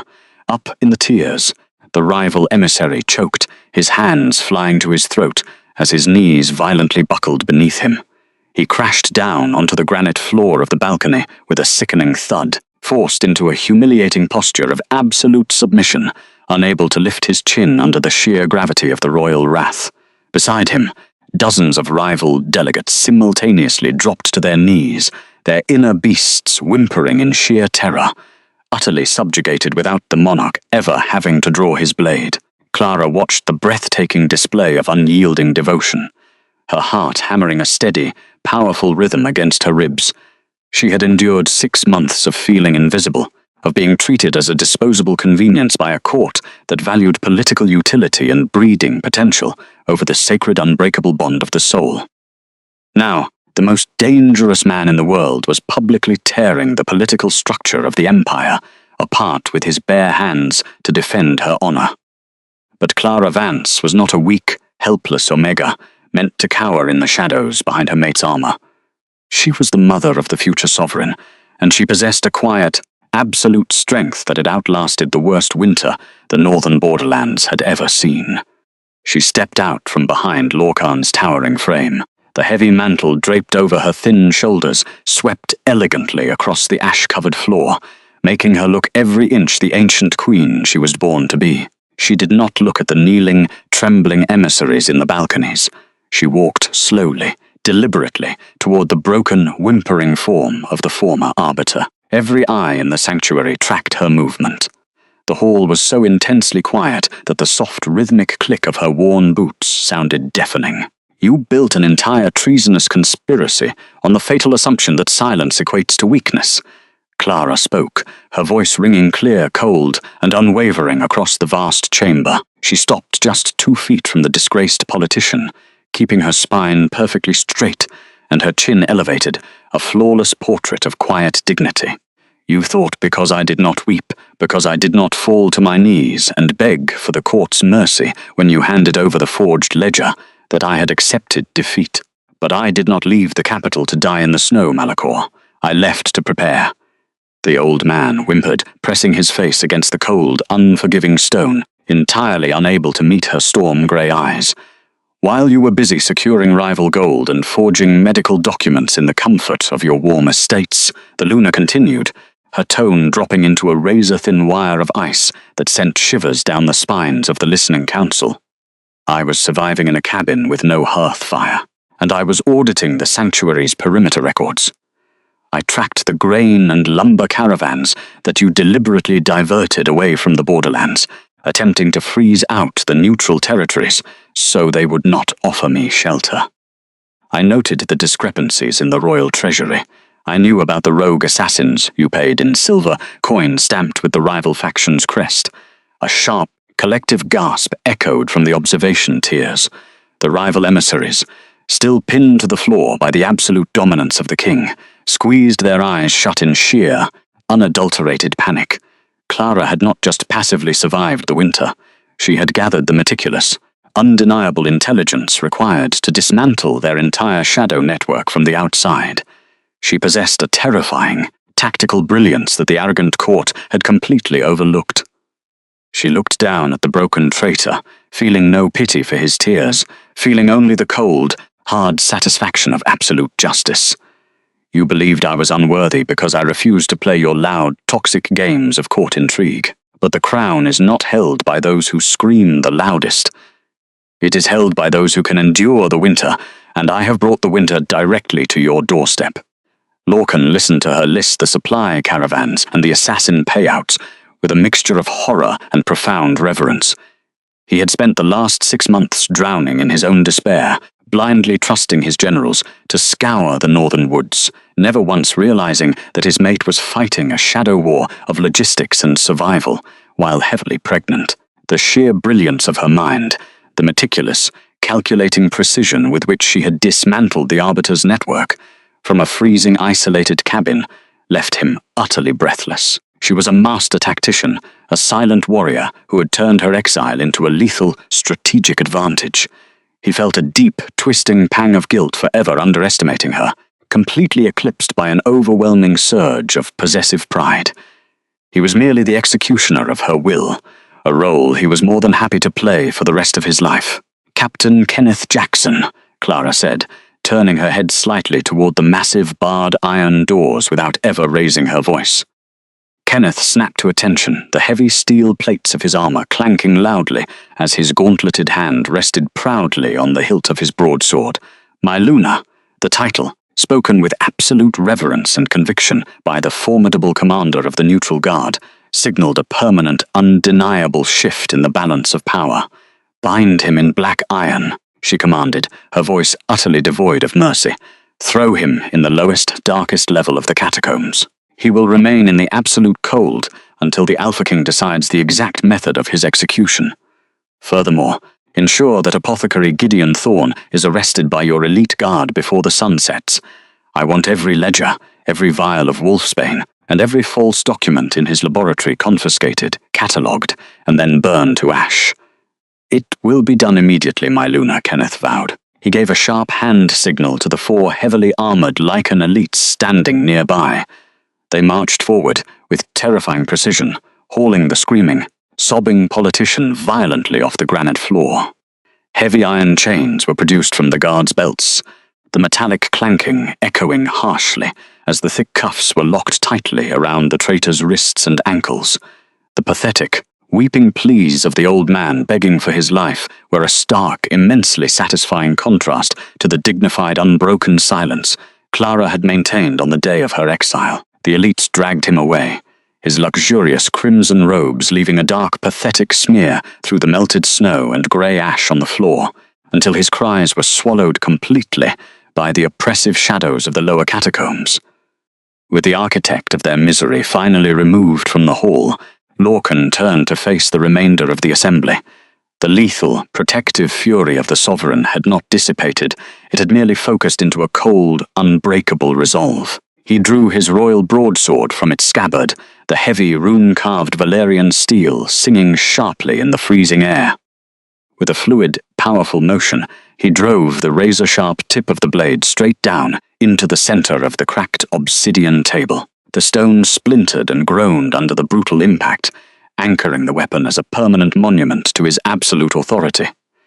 "Hear me," the monarch's voice thundered, a deeply resonant sound that demanded the unconditional submission of every living soul on the mountain.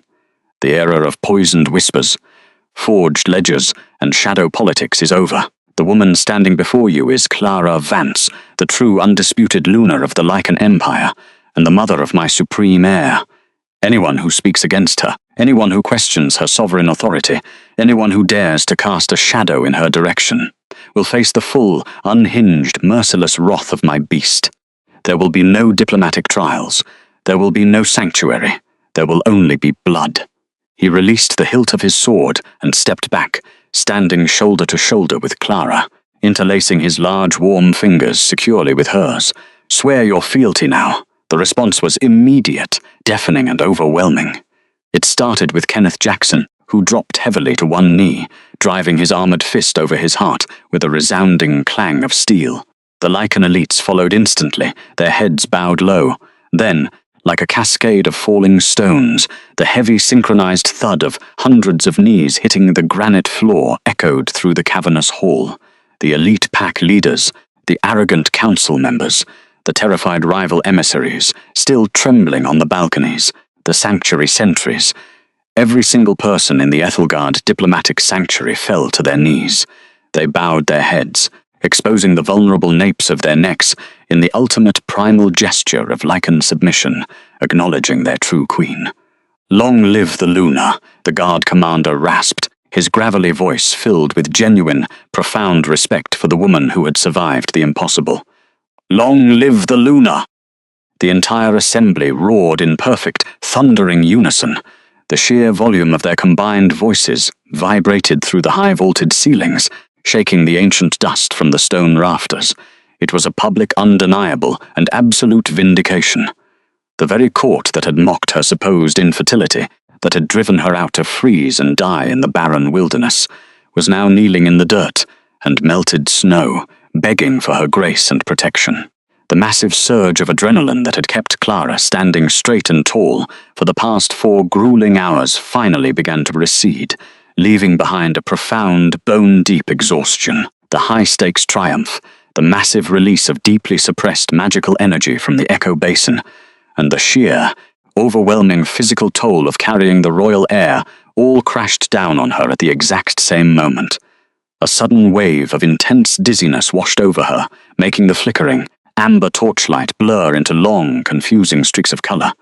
She swayed slightly on her feet, a soft gasp escaping her lips as her hand instinctively came up to grip the thick edge of the fur mantle to steady herself. She didn't even have time to stumble forward. Before her knees could even bend, Lorcan was there. He moved with a terrifying, protective speed, sweeping his massive armored arms under her knees and behind her back, lifting her effortlessly into the air. The sudden, weightless motion caused her to gasp again, her hands flying up to grip the thick, scuffed leather of his breastplate to anchor herself. "Lorcan," she whispered, her cheeks flushing with a sudden, unbidden warmth despite the lingering chill of the massive hall. "The entire court is watching. Let them watch," the Alpha King growled softly. His voice was a low, vibrating purr that sent a deep, comforting shiver down her spine.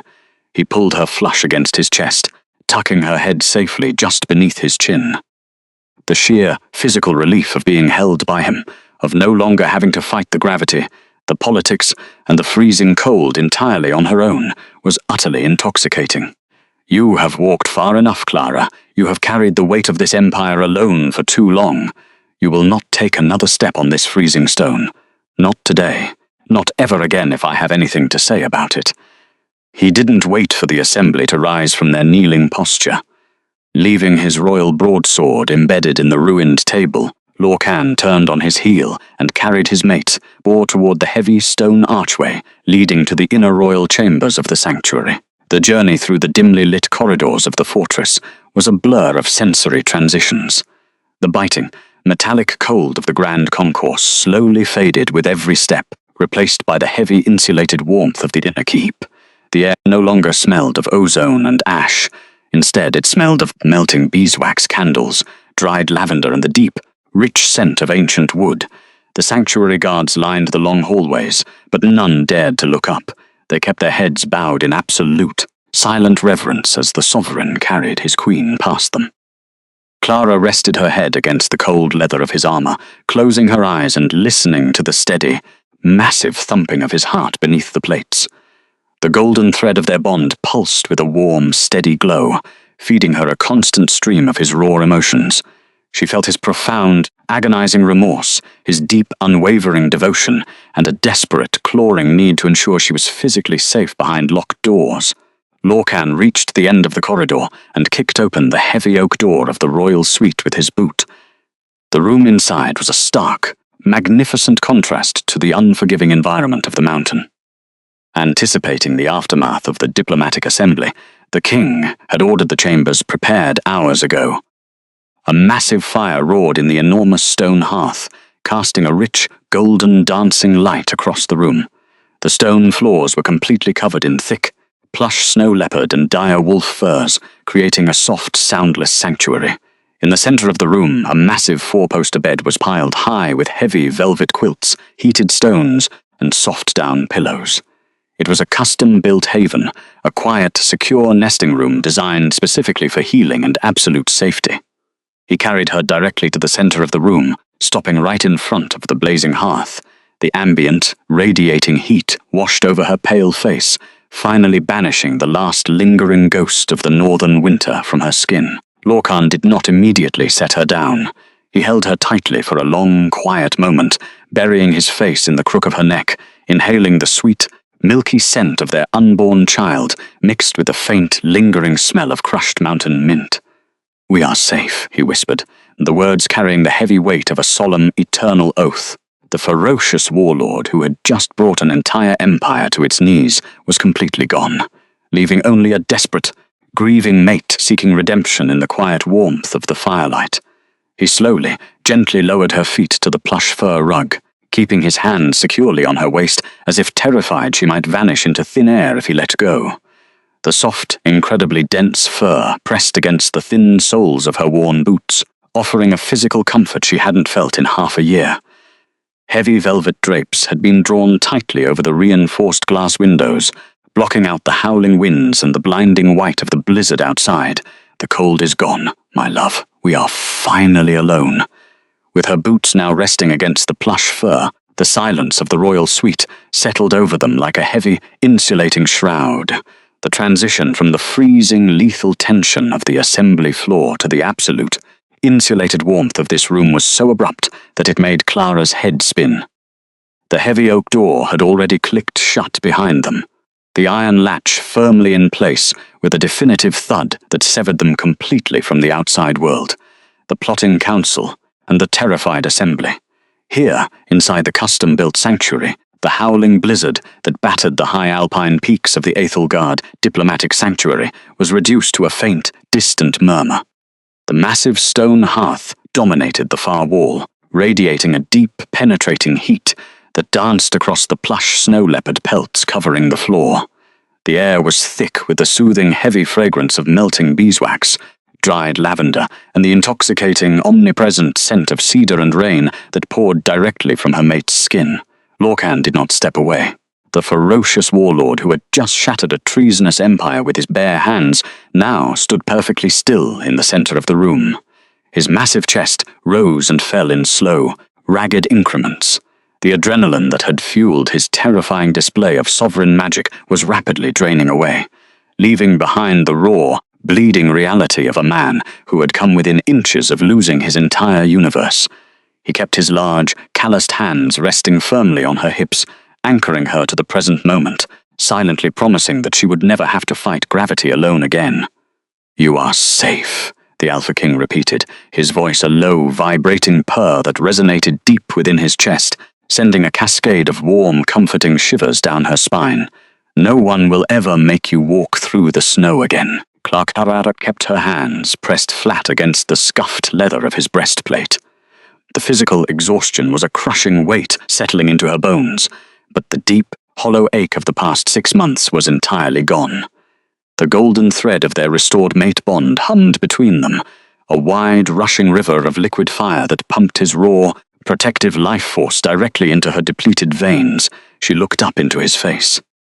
The glowing, molten gold of his lichen eyes had softened into a deep, liquid amber, swimming with unshed tears and a profound, devastating remorse. Before she could speak, Lorcan took a sudden step back. He did not pull away to create distance. He moved with the urgent, focused intent of a man who needed to dismantle the barriers between them. He reached for the heavy iron buckles of his battle armor. The thick Valyrian steel plates that had intimidated the entire council were suddenly an obstacle, too cold, too harsh to be anywhere near his pregnant mate.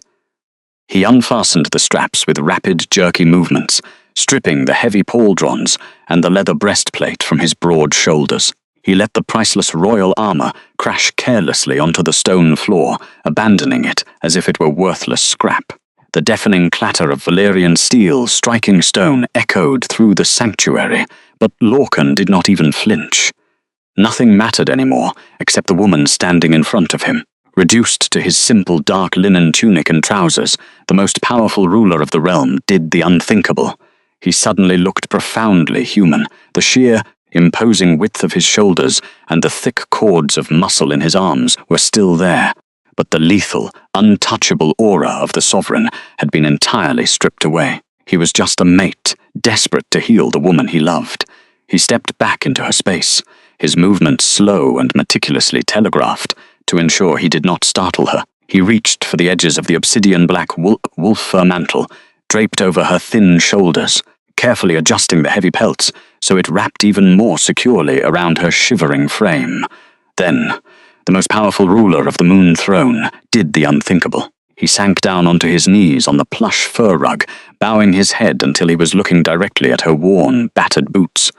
"Lorcan," the fallen queen whispered, her voice catching in her throat as she stared down at the crown of his dark hair. The sheer vulnerability of his posture sent a sharp pang of emotion straight through her chest.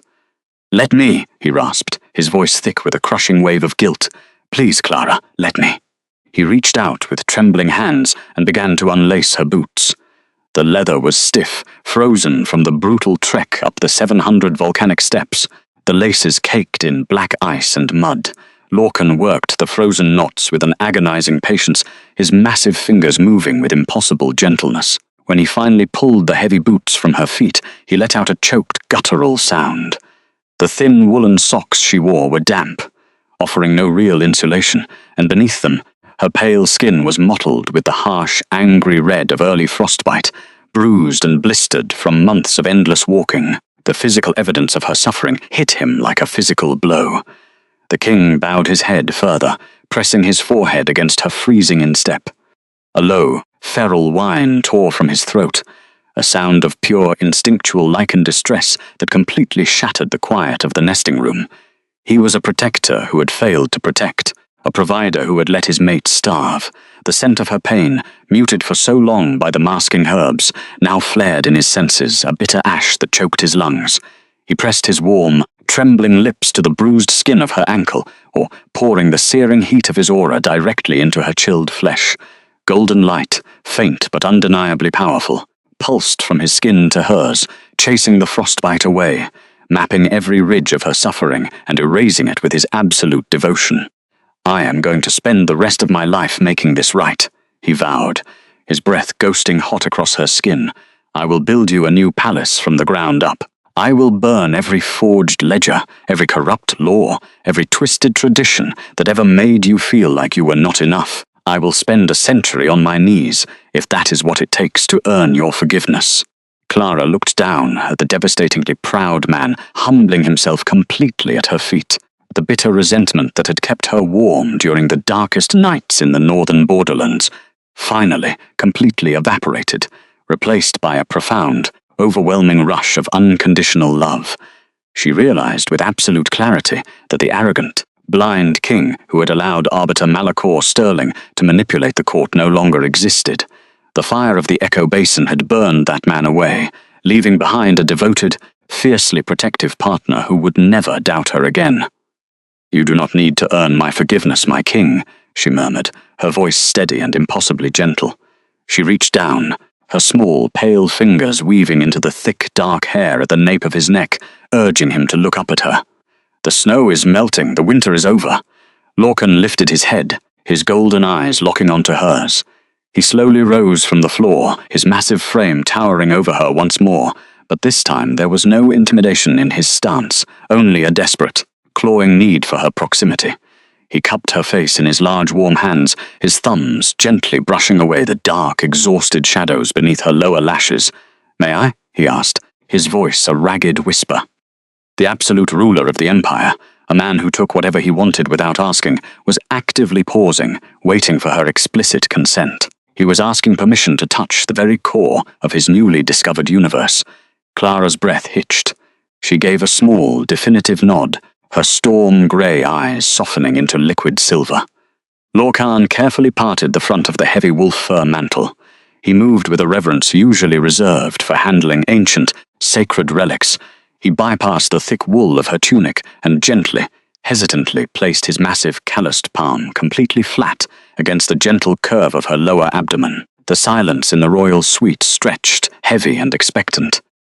For a long moment, there was nothing but the crackle of the hearth fire and the synchronized rhythm of their breathing. Then it happened. A sharp, distinct flutter rippled against his palm. It was followed instantly by a solid, undeniable kick. The Alpha King gasped, his entire body jerking, as if he had been struck by a bolt of lightning. The sheer, physical reality of the child, his child, a living, fighting piece of their shared soul growing inside her, hit him with the force of a tidal wave. The breath rushed out of his lungs in a stunned, disbelieving laugh. He pressed his hand a fraction tighter against her stomach, and the unborn pup responded immediately, pushing back against the familiar, protective heat of its father's magic with a localized flare of warmth.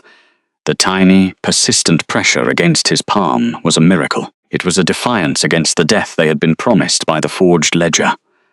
Goddess, Lorcan breathed, tears of pure, unadulterated joy finally spilling over his lower lashes and tracking down his rugged cheeks. The unstoppable warlord wept openly, completely unashamed. He dropped his forehead against hers, closing his eyes as he let the sensation wash over him, memorizing the rhythm of that secondary heartbeat that now echoed loudly through their bonded souls. He is so strong. He is fighting me already. He has his father's temper. Clara whispered, a genuine, radiant smile breaking across her face for the first time in half a year. The quiet dignity she had maintained through her exile finally gave way to a profound, radiant maternal pride. He has been restless for weeks, kicking every time the rogue wolves howled too close to the cabin. He knew we were in danger. He was trying to protect me. A dark, possessive shadow flickered briefly across Lorcan's features at the mention of the danger she had faced, his inner beast surging with a retroactive, homicidal fury toward the assassins and the wilderness that had threatened them. But the warmth of her skin under his hand quickly anchored him back to the present. He wrapped his other arm securely around her waist, pulling her flush against his chest, entirely surrounding her with his massive frame. He will never have to protect you again, the monarch swore, his lips brushing against her temple. That is my duty. From this breath until my last, I am the shield that stands between you and the dark. I will tear apart anyone who dares to look at you with disrespect. The traitor arbiter Malachor Sterling will rot in the deepest catacombs of this mountain, and Gideon Thorne will face the executioner's block before the week is out. I will make sure the history books remember their names only as ash. The court will never manipulate our lives again. He slowly guided her toward the massive, four-poster bed in the center of the nesting room. The mattress was piled high with thick velvet quilts and heated stones, radiating a deep, inviting warmth. He did not let her climb in herself. He lifted her effortlessly, placing her gently in the very center of the plush bedding, burying her beneath layers of heavy, insulated down. The physical comfort was staggering. The contrast between the freezing, drafty floor of her borderland cabin and the supreme luxury of the royal suite made Clara's heavy eyelids flutter shut in sheer bliss. Lorcan did not immediately join her. Instead, he walked over to a heavy oak desk positioned near the reinforced glass windows. He opened a velvet-lined drawer and pulled out a fresh, unblemished roll of thick parchment and a heavy, rune-carved iron dagger.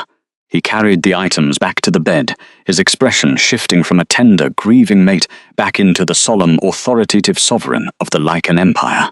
He sat on the edge of the mattress, placing the blank parchment on the heavy quilt between them. "The severance scroll is ash," Lorcan began, his voice dropping into a formal, deeply serious register, but simply destroying the lie is not enough. The administrative laws of the sovereign era allowed the council to believe They had the authority to dictate the future of this marriage. They believed they could weigh your worth based on medical ledgers and political utility. I am tearing that system out by the roots. He drew the heavy iron dagger from its scabbard. The blade gleamed menacingly in the firelight. Without a moment of hesitation, the king pressed the razor-sharp edge against the palm of his own hand and pulled. A thin line of bright, crimson blood welled up from the cut. Clara gasped, sitting up slightly against the pillows, her eyes wide with alarm. "Lorcan, what are you doing? I am rewriting the law," he answered simply. He pressed his bleeding palm firmly against the bottom of the blank parchment, leaving a perfect, undeniable blood seal of the absolute monarch. He reversed the dagger, offering the ornate hilt to Clara, presenting the weapon to her with both hands in a gesture of ultimate, unquestioning trust. "This is not a marriage decree, Clara. This is a sovereign treaty of two," he declared, his molten gold eyes burning with an intense, unwavering devotion that seared straight through her soul. "By my blood, I hereby strip the High Council of all authority regarding the royal union. I name you, Clara Vance, not as a subject, not as an Omega to be managed, but as the independent, absolute co-ruler of the Empire. You will hold equal veto power over every law, every execution, and every border treaty. You will never be at the mercy of an arbiter again. You belong to no one, not the court, not the traditions, and not even me. The Ethelgard diplomatic sanctuary itself will serve as a monument to your endurance." He leaned forward, his voice dropping into a ragged, desperate whisper that carried the entire weight of his existence. "I am not claiming ownership over you. I am asking you to choose me. Every single day, I want you to choose me, because I would rather burn with you than freeze alone." Clara stared at the blood-sealed parchment, and then at the heavy iron dagger resting in his outstretched hands. The magnitude of what he was offering was staggering. He was not just taking her back. He was completely dismantling the patriarchal, administrative hierarchy of the Empire to ensure her absolute safety and independence. He was giving her the power to destroy him if he ever failed her again. She did not reach for the parchment. She did not take the dagger. Instead, she reached out with both hands, sliding her fingers past the cold iron weapon, and cupped his rugged, tear-stained face. She leaned forward, pulling him down until their lips finally, desperately met. The kiss was an explosion of sensory overload. It was the taste of salt and tears, the heavy scent of cedar and ozone, the searing, overwhelming heat of a mate bond, finally clicking into perfect, unbreakable alignment. His calloused hands tangled in her silver-white hair, anchoring her as if she were the only solid thing in a collapsing universe. All the pain, the 6 months of silence, the freezing terror of the mountain, it all dissolved into the absolute, undeniable truth of their connection. Lorcan let the dagger fall onto the quilt, wrapping his massive arms around her, pulling her tightly against his chest as he buried his face in her hair, trembling as he finally truly brought her home. The long, brutal winter had finally shattered. 3 months later, the high alpine peaks surrounding the royal sanctuary were unrecognizable. The screaming blizzards and the lethal, black ice that had nearly claimed Clara's life on the volcanic steppes had entirely melted away, replaced by the lush, vibrant green of the mountain spring. The neutral ground, once a sterile, dusty hall of political maneuvering, had been permanently claimed by the crown, transformed into a heavily fortified, sunlit sanctuary for the royal family. The black iron lockboxes of the old council had been smelted down, their influence erased forever. Inside the massive, newly constructed birthing pavilion, the air was thick with the scent of crushed mountain flowers, warm linen, and the overwhelming, territorial heat of the Alpha King. Guards from Kenneth Jackson's elite sanctuary unit formed an impenetrable ring of Valyrian steel outside the walls, ensuring that not a single unauthorized soul could approach the true Luna. Clara lay back against the soft, silk-spun pillows, her chest heaving with exhaustion, her skin glowing with a thin sheen of sweat. Her fingers were locked in a vice-like grip around Lorcan's massive hand. The king was kneeling beside the bed, his face pale, his heart hammering a frantic, terrified rhythm against his ribs as he poured a constant, steady stream of soothing magic into her body, desperate to take away her pain. He had refused to leave her side for a single second over the past 2 days, entirely ignoring the frantic messages from his generals regarding the border securing operations. The Empire could wait.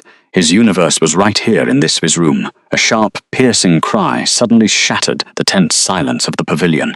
It was a strong, demanding wail that echoed off the stone walls, carrying the unmistakable, resonant timbre of the ancient Lycan bloodline. The royal midwife, her hands trembling with profound reverence, quickly wrapped the newborn infant in a soft, pristine white wolf fur blanket and gently placed him directly onto Clara's chest.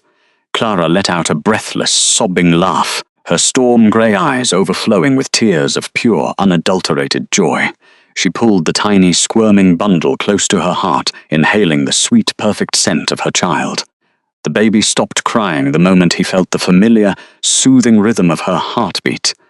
The same heartbeat he had listened to while hidden in the freezing wilderness. The newborn blinked, his eyelids fluttering open for the very first time. Lorcan let out a choked, ragged gasp, his massive shoulders shaking violently as he stared down at his son. The child possessed a thick shock of dark, silken hair, but it was his eyes that completely stole the breath from the room. They were a vivid, undeniable shade of molten gold. It was the rarest, most powerful physical trait of the sovereign bloodline, a genetic impossibility to fake, an absolute, irrefutable proof of his supreme heritage. The secret that Clara had guarded with her life, the hidden heir that the treacherous council had tried to erase, was finally, gloriously introduced to the light. "He is perfect," Lorcan whispered, his voice entirely wrecked with emotion. He leaned down, pressing a long, trembling kiss to Clara's forehead, and then another to the tiny, incredibly soft cheek of his son. The newborn prince let out a soft, contented gurgle, instinctively reaching a tiny, grasping fist toward his father's calloused finger. The Alpha King's heart completely broke open, overflowing with a love so massive it felt as though it could eclipse the sun. "You did it, my love. You saved him. You saved us all." Clara rested her head against the pillows, entirely surrounded by the absolute, impenetrable protection of her mate and the warm, heavy scent of cedar and milk. She had stepped aside once, believing herself unworthy, broken by the forged ledgers and the cruel whispers of the court. She had walked out into the cold in silent, unbroken dignity, but the silence had merely been the quiet preparation for her absolute sovereignty. She was no longer the exiled Omega. She was the mother of the future, the co-ruler of the Empire, the undisputed true Luna, who had brought the winter directly to the doorstep of her enemies and emerged entirely victorious. The Omega, who accepted rejection, the king who learned to crawl, and the bond that proved stronger than any curse. She would never step aside again. Thank you for listening to this story. If their journey of quiet strength, ultimate vindication, and absolute devotion touched your heart, please let me know in the comments below. Where are you listening from tonight? Did the king grovel enough for your satisfaction, or did Arbiter Malachor deserve a much darker fate in the catacombs? Your thoughts mean more than you know. And if you want to hear more stories of intense romance, hidden royalty, and the undeniable power of a true mate bond, make sure to subscribe and join our Sanctuary pack. Until next time, stay safe, and never let anyone silence your worth.